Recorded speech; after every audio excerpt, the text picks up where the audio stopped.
இப்போ எல்லாம் என்ன பண்ணிகிட்ருக்கீங்க? எல்லாம் சமைச்சிட்டிங்களா? சாப்பிட்டீங்களா? சமைச்சிட்ருக்கீங்களா என்னங்கிறத நான் கேட்குறேன். ஆனால் என்ன எதுன்றது கமெண்டில் சொல்லுங்கள். வாங்க இன்றைக்கி அம்மா வீட்டில் என்ன சமைக்க போகிறாங்கங்கிறது தெரிஞ்சுட்டு தான் சொல்லுங்கள். பாருங்கள், சுண்டைக்காயெல்லாம் எல்லாம் கட் பண்ணி எல்லாம் எடுத்து வச்சுருக்கேன்.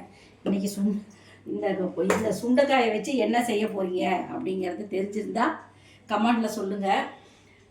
ஒரு உறவுகள் சொன்னாங்க, இந்த மாதிரி சத்யாங்கிற பொண்ணு கேட்டுச்சு, அம்மா செவ்வாய் ஊரை வந்து எப்போம்மா நைட்டு போடலாமா, இந்த சஷ்டி புதன்கிழமை வருது அன்னைக்கு வந்து எப்போ போடலான்னு கேட்டாங்க. சஷ்டின்னா சாயங்காலம் 6லேருந்து எப்போ வேணாலும் போடலாம். செவ்வாய் ஊரங்கிறது செவ்வாய்க்கிழமை மட்டும்தான் அப்போ போடணும். அது வந்து காலையில் 6 to 7, மத்தியானம் 1 to 2, நைட்டு 8 to 9க்குள்ளே போட்டுருணும்ப்பா.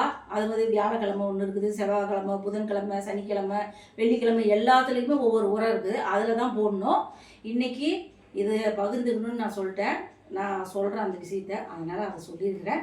இன்றைக்கி அம்மா வீட்டில் என்ன சாப்பாடுங்கிறத தெரிஞ்சுதான் கமெண்டில் சொல்லுங்கள். மதியானம் லஞ்ச் வீடியோவில் உங்களை சந்திக்கிறேன். ஓகேங்க, பாய்ங்க.